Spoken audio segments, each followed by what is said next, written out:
Kuha talaga ang lutong pag ganitong teknik ang pagprito. Samahan pa ng simple pero masarap na sauce, aba, panalo na naman ang ulam. Sa bowl, maglagay ng 1 cup na cornstarch at 1 cup rin na tubig.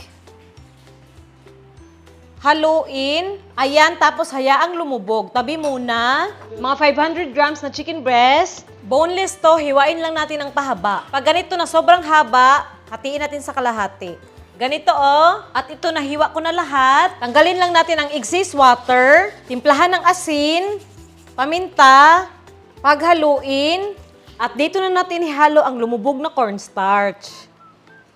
Yan guys, Yan. Paghaluin, hanggang ganyan na yung itsura, Lagyan ng mga 3 kutsarang mantika. Para mabilis lang paghiwa-hiwalayin. Bye-bye! Nagpainit na pala ako ng kawali dito na may mantika, Use oil lang. Mantika check, no? Yan, lumutang, mainit na. Fry na natin itong mga chicken breast. Yan, 1 by 1 lang, no? Tapos, wag i-overcrowd.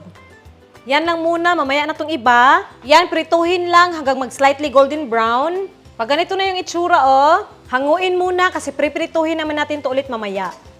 Ayan na, Tapos, prituhin ko ang second batch.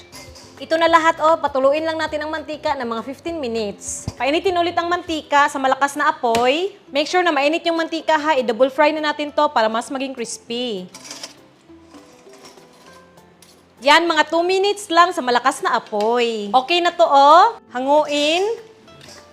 Yan. Ang lutong tingnan, di ba?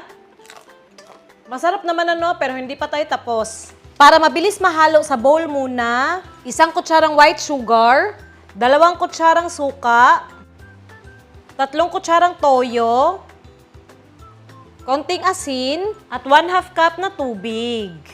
Paghaluin, sa kawali, maglagay ng used oil na prinituhan natin ng manok, painitin, minced na garlic, mga 3 cloves, igisa natin.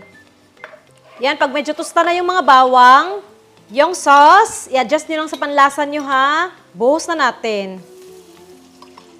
Haluin lang, tapos hayaan natin itong kumulo hanggang medyo lumapot. Ito na, kumukulo na at bahagya ng lumapot. Yan. Dito na natin lakasan ang apoy para hindi magsagi yung mga prinito nating manok. Hiniwa-hiwa kong carrots at spring onion. Lagyan rin natin. Tapos, halo-earn. Wow. Yan, may masarap na ulam na tayo. Wala nang plating-plating, guys. Tikman na agad natin. Ayan, kain. Crispy outside, tapos juicy inside, tapos ang sarap ng sauce. Highly recommend ko rin to, very easy, tapos panalo.